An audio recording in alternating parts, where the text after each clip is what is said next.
नमस्कार, मैं प्रिंस। आप सब देख रहे हैं जनता दरबार। आज हम बात करेंगे भोजपुरी इंडस्ट्री के पावर स्टार पवन सिंह जी के आने वाले टीवी शो के बारे में।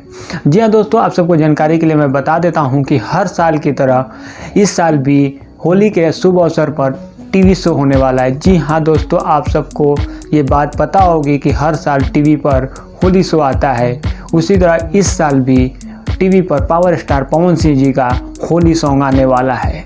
इस टीवी शो की खास बात यह है कि इसमें power star Pawan Singh ji, Harshika punch hole जो कि साउथ इंडस्ट्री की बहुत ही चर्चित हीरोइन है, साथ में बॉलीवुड के हीरो नंबर 1 गोविंदा जी भी आप सबको देखने में आएंगे।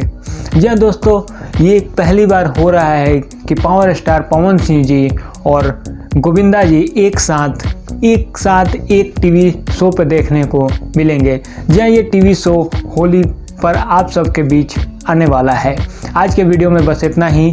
हमारे चैनल को सब्सक्राइब कीजिए, बेल आइकन प्रेस कीजिए, ज़्यादा से ज़्यादा शेयर कीजिए।